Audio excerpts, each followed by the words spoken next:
Paseos por la Sierra, con Alberto Garín. Si vas bajando por la calle Real, desde la entrada que lleva al Generalife y conduce hacia los palacios nazaríes de la Alhambra, esa calle Real, en donde largo tiempo fue sencillamente una calle pública de Granada, con sus casas, sus negocios, algún hotelito,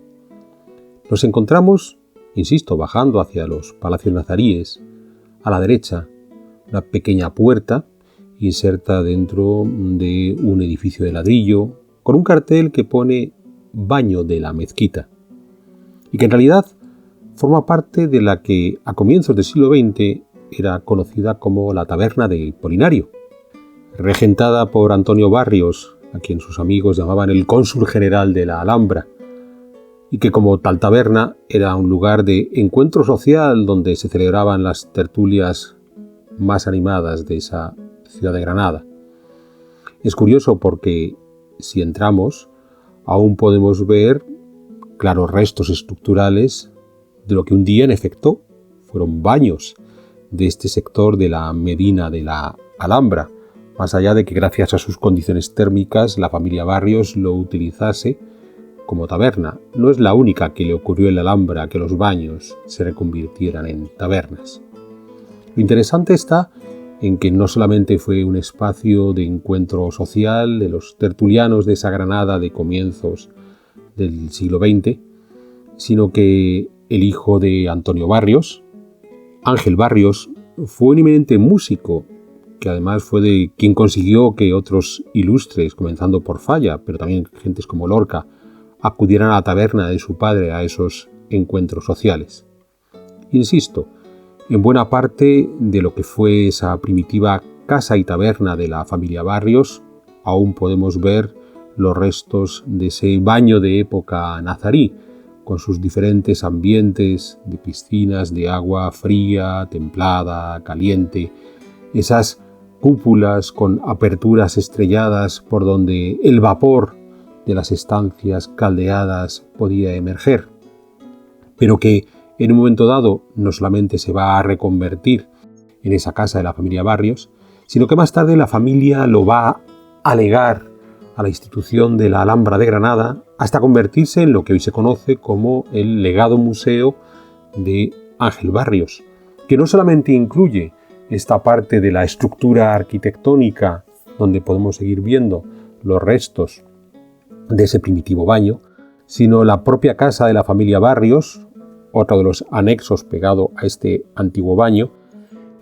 que ha sido recientemente restaurada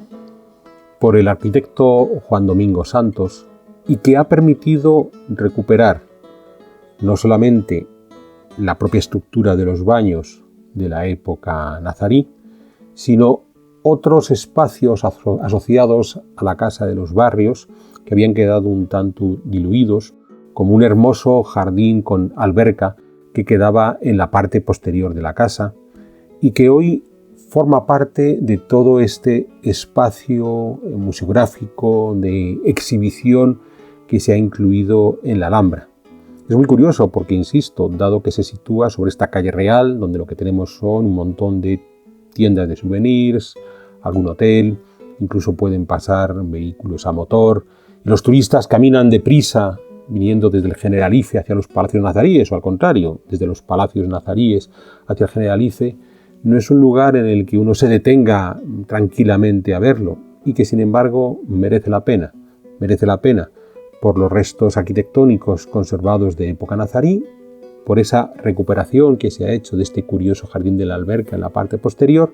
pero también por la propia colección de obras de arte que el músico Ángel Barrios llegó a acumular a lo largo de su vida, en muchos casos de artistas contemporáneos al propio Ángel Barrios que estuvieron pintando a algunos miembros de la familia Barrios. Tenemos retratos de una hermana y de la madre de Ángel Barrios, pero sobre todo a la Alhambra de Granada. En esa visión de esos pintores que fueron capaces de volver a mirar a la Alhambra de Granada con ojos cariñosos, después de ese largo periodo en el corazón del siglo XIX, en el que la Alhambra, tras haber sido objeto de sorpresa para los visitantes europeos de comienzos del siglo XIX. Ya le hemos dedicado un paseo por la sierra a esa exposición que se ha celebrado en el Cuarto Real de Granada, precisamente sobre esos visitantes de Granada, de Europa y Estados Unidos, de Europa Occidental y Estados Unidos de comienzos del siglo XIX, que en cierta medida son los que llaman la atención sobre la importancia de la Alhambra y su necesidad de su correcta conservación. Pues tras el paso de estos visitantes foráneos, hay que esperar unas cuantas décadas a que por fin las autoridades españolas consideren que sí es necesario tratar de mantener la Alhambra, y a estos otros artistas que acuden hacia los viejos palacios nazaríes con un ojo más amable, con un ojo más cariñoso, que comienzan a reflejar en sus obras de arte. Unas obras de arte donde vienen a demostrar ese elemento que es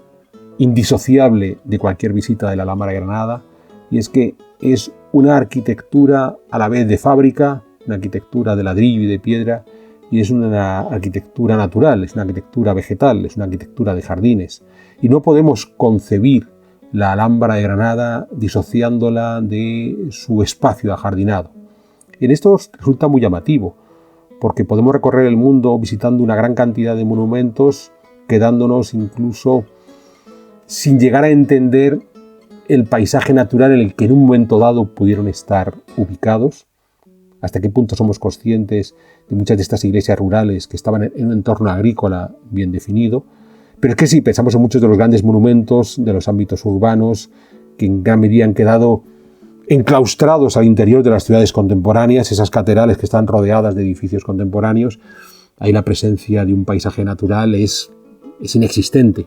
Pero en el caso de la Alhambra es que inevitablemente no podemos concebir la Alhambra sin el conjunto de jardines que forman parte de la misma.